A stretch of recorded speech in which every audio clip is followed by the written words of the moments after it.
Hey there, I'm Jody Vance. And I'm, So that's a new intro. UnSpun.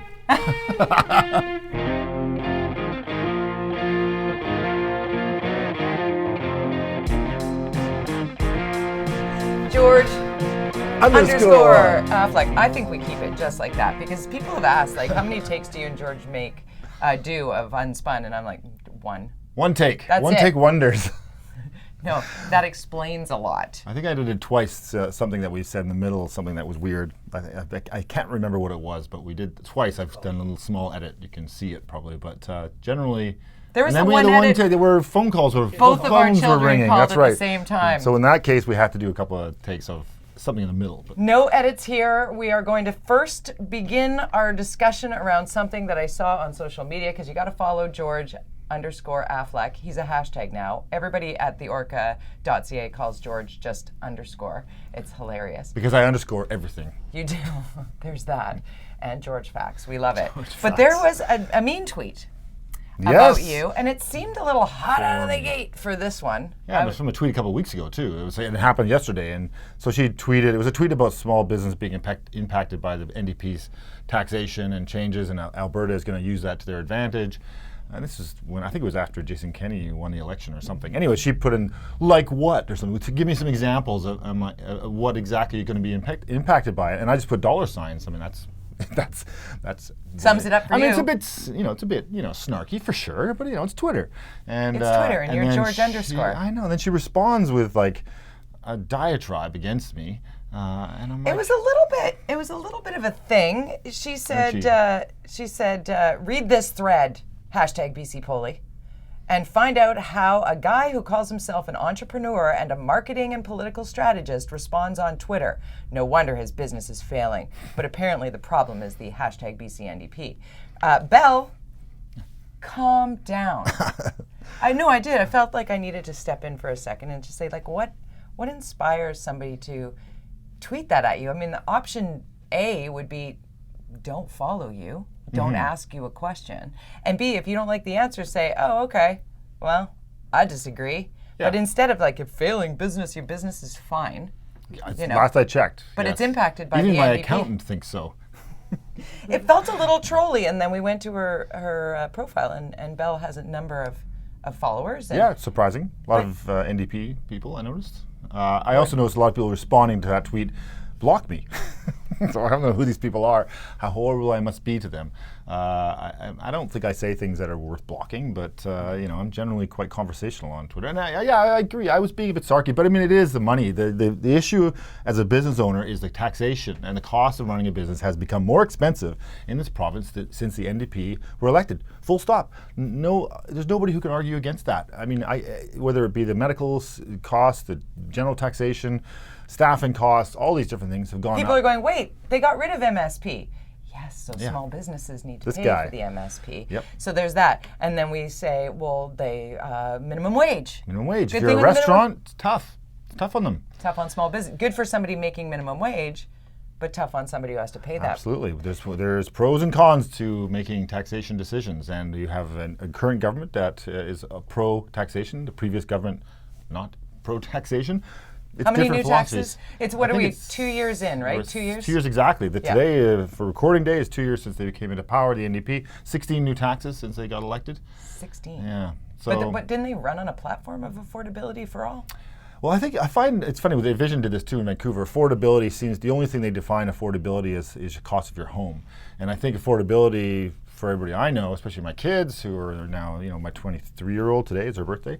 Oh, happy birthday! And for her, it's a whole mixture of things that it costs money to live. Home, the wage you make, all the cost of food, the cost of travel. $5 celery. Have you noticed? $5. That's because people are mashing them. There's this obsession with celery drinking juice. Celery juice. It cures everything. Gwyneth Paltrow says so. Goop.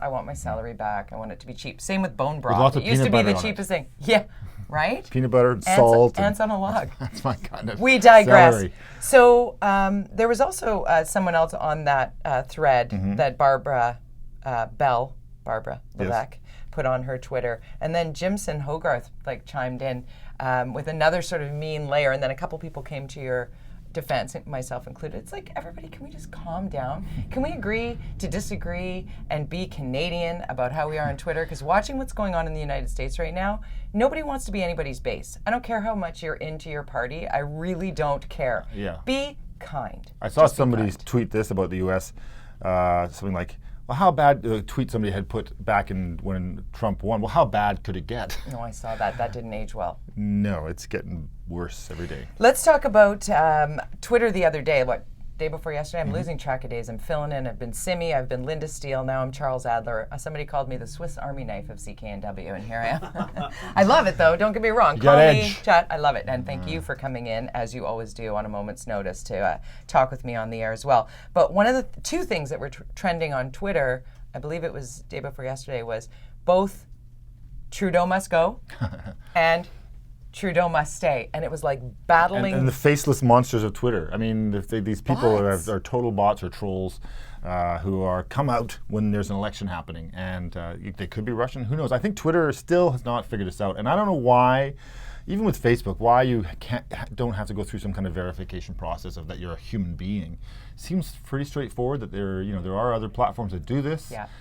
Yet Twitter for sure just lets anybody set up an account. I know people some that are, strategists, for various they have sometimes 12 accounts. I can't keep up with my own account, let alone 12. I have one. It's at Jody Vance. Yeah. And you have one at George _Affleck. Yeah. And I don't know how they keep up with. It's amazing to me. But they have, and each one has a different character and attacks different people, and so they have a lot of followers. Some of these people, and this is quite common. But then of course there's the bots. Like, who are? I love a verified check mark. Yeah, I really do. I still haven't done that though. You got to get that. Get it. I know. Because it does add credibility to what you're saying, and your words matter because it is you. Yep. Guaranteed, it's you. This leads to the next sort of incarnation of Twitter. Do you think that, John Horgan or Kennedy Stewart or Justin Trudeau or Jason Kenney or whoever, like, name off your people who are active on social media, should they be allowed to block people? I don't block anybody. Sometimes I'll silence them for a bit. Mute is great. But generally I don't block anybody because I feel like that defies, certainly for me in my role, I'll accept any input, even if it's negative. I'm like, okay, but I'm not going to block her. You got thick skin. Yeah, so I don't think politicians should be blocking anybody, to be honest. I really don't think they should. I don't think so. I think media people and other people, maybe a person, if you're an individual, I've blocked people. Then yeah, when you're being attacked. But if you're a public person and you're voted in by the people, then you're supposed to listen to all people. I don't do it for attacks. I do it when it gets harassing or sexual in any way, can we meet? I don't get a lot of that. Like, I don't get it. I know but that's another thing. Like, that's the difference between a man walking down the street and a woman walking down the street. But I do kind of have that as I don't block somebody just because they don't like my opinion or my stance or where I'm coming from or what I just said. I find that people are very nice when you just treat them. If somebody comes at me with negativity and I react with sort of a neutrality, it calms it down, and then oftentimes the person that was really pissed can have their say it, and I'll say, I hear you. That doesn't mean I agree with you, but I hear you. Yeah. And they're like, okay, great, moving on, thanks. And next thing you know, they're media for a reason. Fan. Exactly. So be social and have a conversation.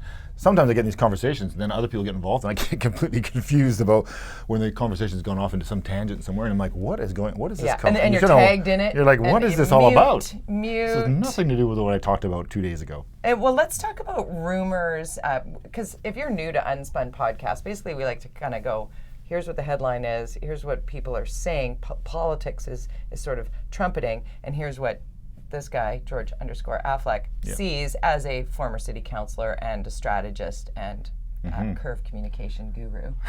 There's your plug. What do we see happening with regard to the federal Green Party? Because I've been doing national radio, we talked a little bit about Elizabeth May bringing in Warren Kinsella, who is a hard-hitting... That'd be like the Green Party bringing me in. True. What?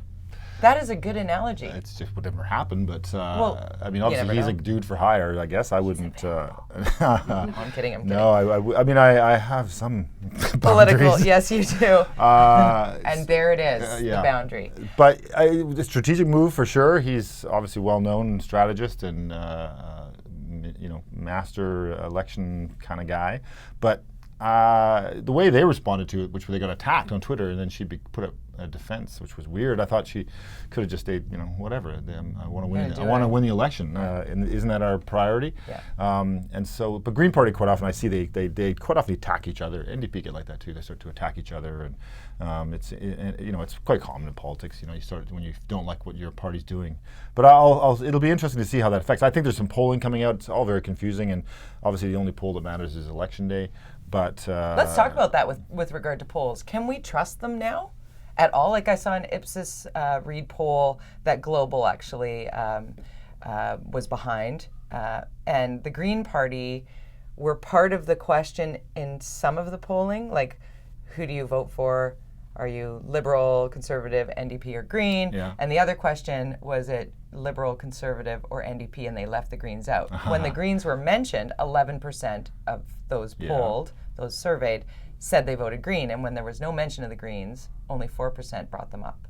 Huh. Is that like, I don't know, is that how polls work?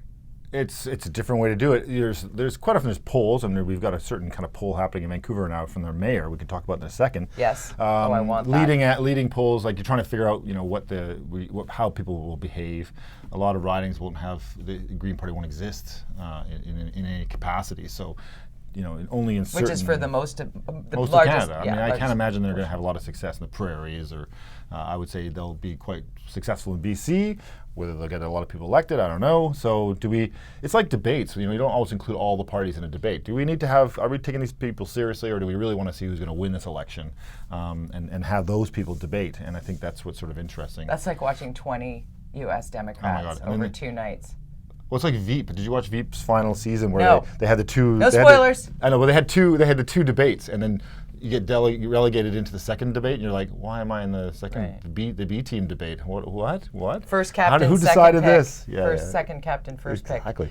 Okay, so let's get into the surveying in the municipal sense. We tried to fit this in, shoehorn it into last week's Unspun, but we didn't have an opportunity to because we had so much else to cover off on. But Kennedy Stewart is doing what? He's got a poll going right now, and it started out the week before City Plan, which we can talk about a bit in a second, but they have a big process happening, and Kennedy Stewart put this poll out there through his network and through literally on polls in the city. There's posters saying go do the survey. Amanda did the survey, our producer. The brains of the organization. And what happened was she went through the polls about housing and affordability and whether you'll accept more density in our city. And, and then the final question, it says, okay, last section, we'd love to know if you're interested in helping us raise awareness of programs, projects, or proposals that can help build more housing in Vancouver and make sure the city works for everyone. If so, let us know which of these actions you're interested in helping with.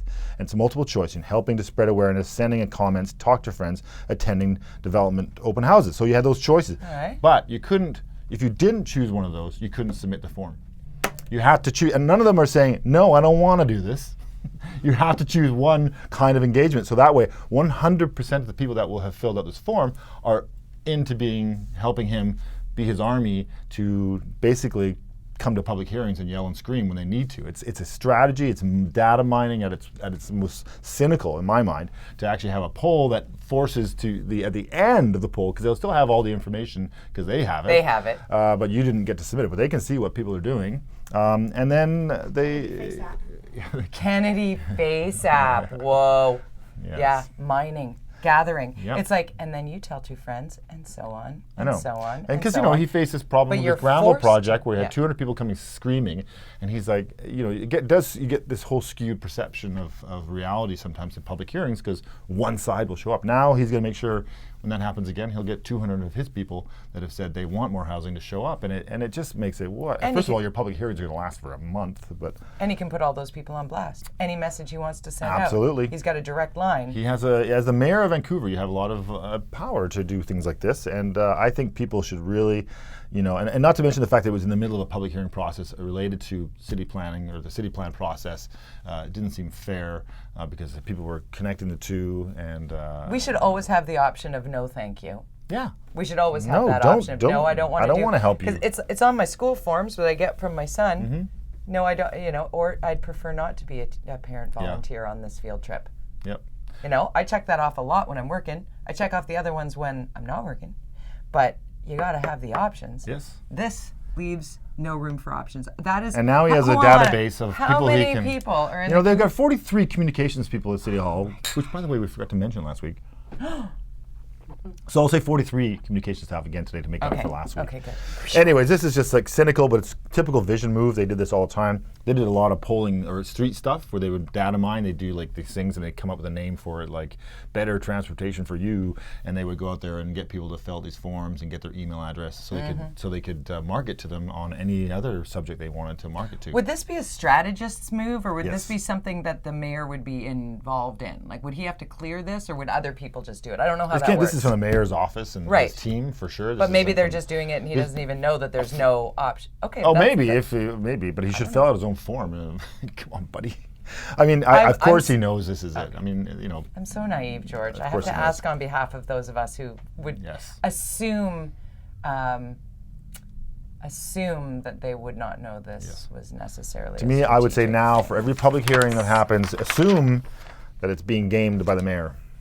Now we have the proof. Gamed. Surrey people, residents feeling a little gamed right now. It's falling apart in Surrey. What's happening? We talk about this weekly. Yeah. Doug McCallum, mayor of Surrey, won on the platform of not LRT, but SkyTrain. Yeah.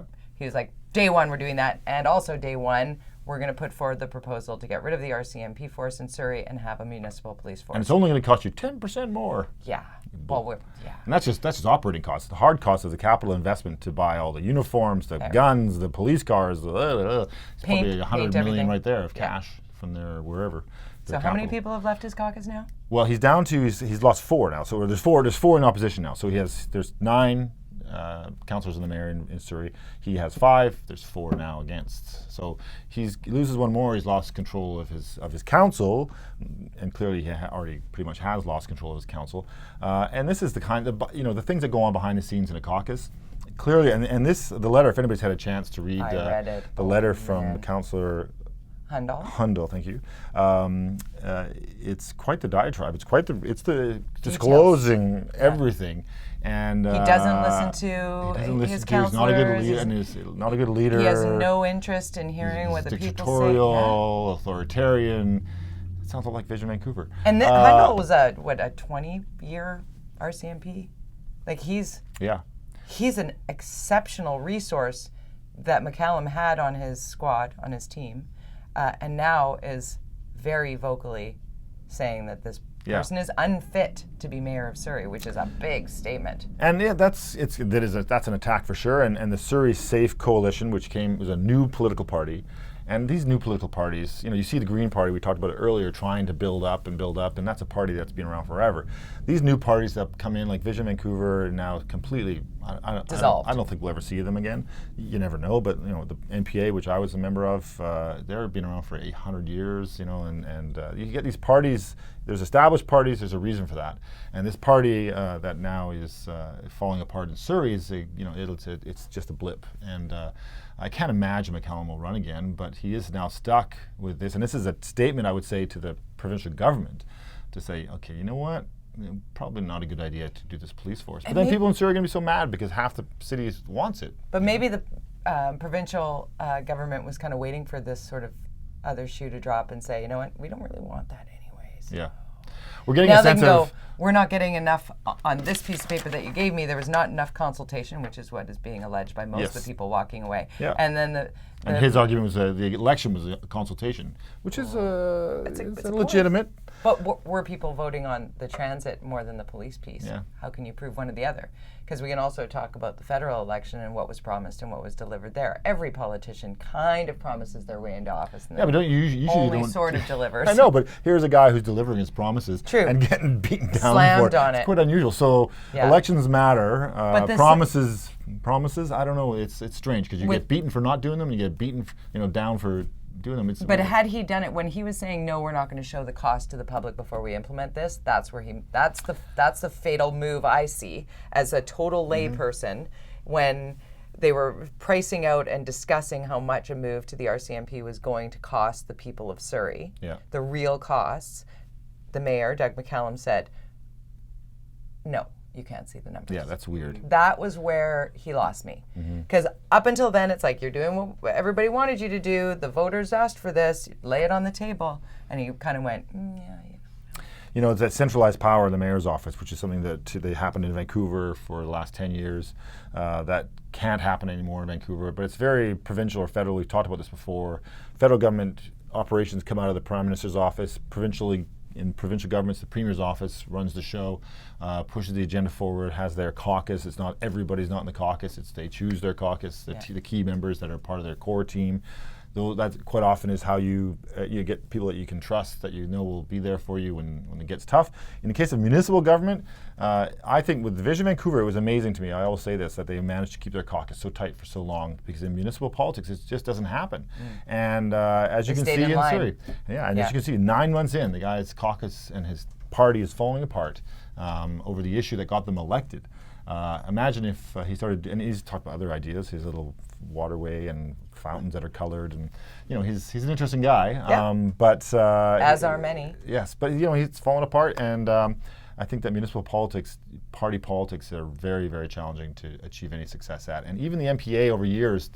If you look at the voting track record of the MPA, people say, oh, MPA is evil, they vote on a block. We never actually did. If you look at the track record of the MPA, they were often voting all over the place. And it was people like Gordon Price, who were left of center, and you have Gordon Campbell, who was very right of center. And they were in the same party in Vancouver, and they were fighting out and quite often voting against each other, because that's how it used to work. And that's how it kind of works in municipal government. And we saw that this week with the city plan.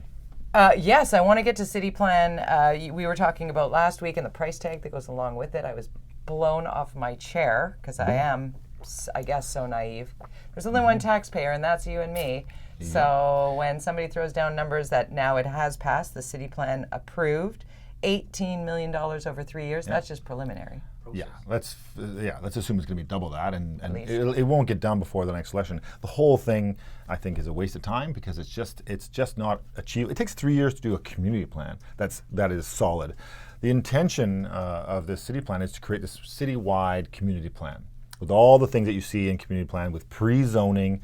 And where are the big buildings going to be? Where are the parks going to be? Where are we going to put the people? How are they going to get to and from? Is there going to be a bike lane? Yeah.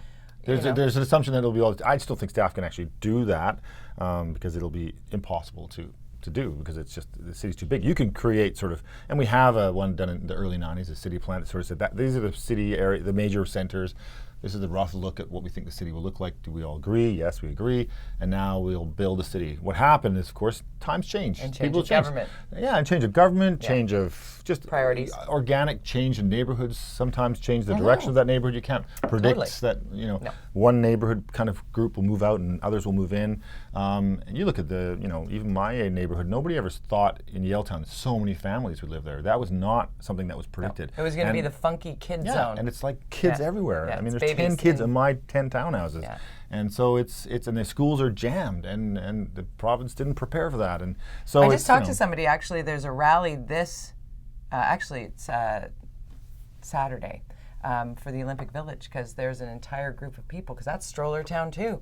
And there's a group of people that they can't get their kids to school. The kids go to 25 different schools because their catchment school is Lottery. Yep. And then their next option is Simon Fraser. Where's Simon Fraser? Where's that? Simon Fraser University? 25 minutes away. Oh wow! Because Falls Creek Elementary would be the closest one, which is way over, almost at Granville Street Bridge, and that school. My kids actually went to that school because there was no school in Yaletown. Right. So they were in that school, and that school was half empty. Now it's jammed. City plan is supposed to think about these things, but can't predict the unpredictable. That's right. And you can't force, Right. the future in a way that, and so it's just not, and it's going to end up finish in an election year, and then potentially new council will come in and say, well, we don't like that. Let's change it. Rip it up. Another 18 million. Oh, make 36. That's right. We had 2 councillors vote against it, and one of them who has been championing city plan, which is Colleen Hardwick, who's NPA. She voted against her colleagues. She actually made an amendment. She made this attempt to say that we would freeze all development in the city until the city plan is, or freeze all new zoning in the city until the city plan's finished. And there was literally silence in the chamber. There was not you could hear. I saw somebody tweet. You could hear a pin drop. Yeah. And she couldn't get a seconder, and it just died on the floor. And it was interesting. And then she voted against it, along with Jean Swanson, who votes against everything. So she voted against something that she was being. Anything that's related to that doesn't, where the option is social housing. And it's marketed housing. She'll vote against it. So she says that money should go to social housing, and so city plan to her. The only thing all that money should be going to is building social housing. So $18 million for social housing, which would get you 100 units maybe. So so it was interesting to see an NPA vote against her colleagues in a big way about something that she championed and believed in and said we need. But it wasn't good enough for her. I have to bring up one more thing, because it is the 10-year anniversary of the first bike lane in Vancouver. Did you know that? She might have ploppers. Yay! We did it! There are people that are saying, it was going to be Gregor's gridlock and all hell was going to break loose and chaos. And so that hasn't happened. But bike lanes sure have pissed a lot of people off over the last decade. It's a nice little wedge issue too, right? So the NPA got caught up into that. I tried to always make it clear that it wasn't. The Point Grey Road was one that I was. Me too. And it was more about the process, and it seemed quite shady about who benefited, and also the process was totally gamed. Anyways, it didn't need to be permanent, and it didn't need a new boulevard, and it didn't need to make a private community. $18 million was spent on that. It's unbelievable, and I'm super against it. I live in the neighborhood and use it all the time, but the rest of the tax-paying public in Vancouver that paid that don't. And I don't think they're going to put their bikes on racks to get down there and slide along Point Grey Road. So that really bothered me, even though I use it. Yeah. On behalf of everybody. My daughter, a couple weeks ago, was riding across the Burrough Street Bridge and on the bike lane, pedaling along, and she was riding, and this other guy came zooming past, knocked her off her bike, wiped out, bent her bike. She couldn't. She was hit her face, hit her arm, and he kept going. No Left way. her in the dust. See? So she couldn't move. She couldn't ride her bike. She was crying, and people were walking by, and she's sitting there crying, and nobody helped her. Nobody. Oh, that sucks. And we're better than that, Vancouver. Yes. Be better than that. I think that cyclists, honestly, and I would do this, and we have 4 bikes in our garage. We all cycle.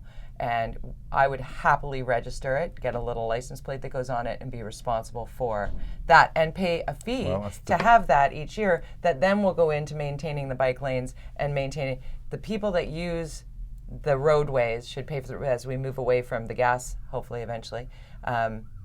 Taxes are going to have to come from somewhere. The cyclists, I think we should move there. I don't think little kids on Strider bikes. You don't need a scooter. You don't need a license for that. This is a provincial government issue. So people quite often will go after cities about licensing, but it's actually the provincial government has to make that decision. Okay, maybe I'll write about that in my column. It's a good cash grab from the province. I'm surprised they haven't taken it. But if they make it nominal, it's kind of way to tax people. I'm surprised the NDP haven't figured thought it of out. it. How much? Can I talk about my little bit of a rant on my column this week? Because I did not find very much middle in my middle. Yes, it was a good one, and I understand where you're coming from. I was so mad. Yes. I was going out. It's summertime, right? Trying to get the kids off the screens. Let's go. We're going outside. Put your running shoes on. Grab the basketball. We're going to the schoolyard down the way. Shoot some hoops. My son says, "Yeah, no, they took the hoops down." Excuse me? I was like computing. Who'd want to play basketball? I had that tilt moment where everything in my head just exploded. I think I wrote this column in about 7 minutes because it was just so much of a rant. Because we all were looking at Ontario, watching that viral video of people taking hoops down, and then John Tory stepped in and went, "Put those back," because they were taking it down because of noise complaints and whatever in Ontario. We're like, Ontario. Make hoops great again. You people. Well, think about it. The Raptors just won an NBA championship. First time that's ever happened outside of the United States. We've got, Kawhi Leonard captivating the nation with, what plane is he on? What hotel is he at? Where's he going to sign, right? We did all that. And then Danny Green comes to town and calls the downtown east side the worst neighborhood in North America. We're all captivated by all that. We did it, everybody. Well, who has an entourage and doesn't leave them with your stuff in the car? I mean, who leaves their stuff in the car ever? Ever. But if you're going to leave your computer and your cash in your car anywhere, ever, leave your entourage with them and go do what you need to do. That's what your entourage is for. But leave the windows cracked a bit. Just a little bit for the entourage. Okay, so Vent. Yes.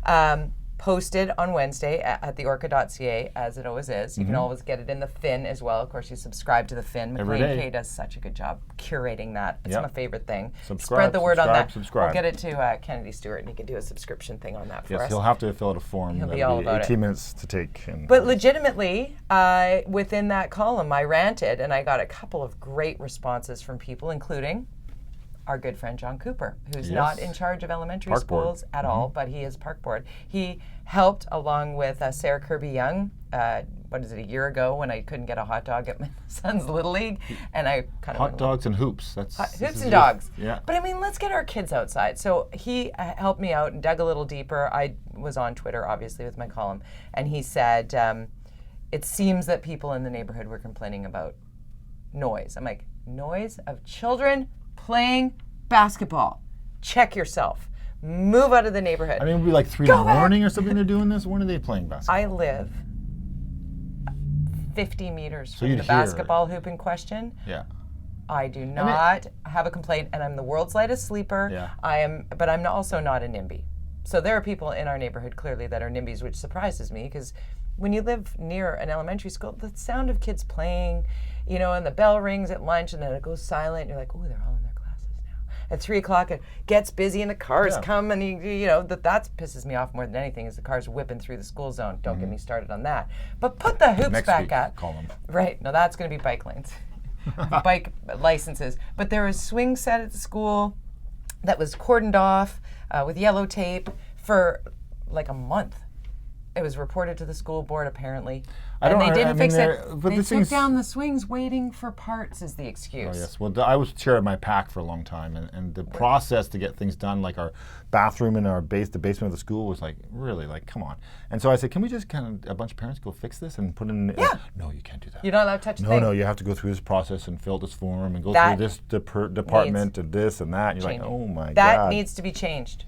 So the hoops, are they coming back? What's happening? So I'm still on Twitter. I'm at VSB39. So this is a Vancouver school board, board's decision to make this. This is not anybody else's responsibility. And it's a NIMBYism I saw you Fraser Ballantyne got tagged by John. So hopefully Fraser can make this, champion this. He was a principal at a school before he got into a school board, so he understands. I mean, I think if the kids were playing basketball at 2 in the morning, and I heard it, I would probably walk out and say, hey, dudes, I'm trying to sleep here. And but I would think that 90%, who would say, you fucking no. Oh, he dropped the F-bomb on the podcast. There you go. I mumbled it. He mumbled it. But here's the deal. I'm quoting. I totally hear you, George, when it comes to that. If it's 2 a.m. and the basketball hoops are going, that's not. What is happening is that at 2 a.m. there are kids on the picnic tables drinking beer and smoking pot that no one is stopping from doing that. We got bigger fish to fry than taking down the basketball hoops. And maybe they're doing I'm going Meghan McCain all over this. Sorry. Okay. Watch out. Can I just say something? No, I love Meghan McCain because she's very opinionated, and this, in my opinion, is ridiculous. End scene. I don't know how she feels about this. I really can't quite figure it out. I hurt my hand when I slapped it on the desk. Is that it for us today? Injuries on Unspun have begun. We've gotten that animated about these issues. At George_Affleck, at Jody Vance, at UnSpun Podcast. Anywhere you can download a podcast, you can get UnSpun. You can watch it at the Orca.ca if you want to see all of my hand gestures and George making funny faces at me. It's hilarious. But Spotify, you got us on Spotify. On Spotify now, we're on all the networks. If we're not on one, let us know which one it is, because I don't know why we wouldn't be. George will make it happen in his thriving business. That was for you. Cheers. Thanks.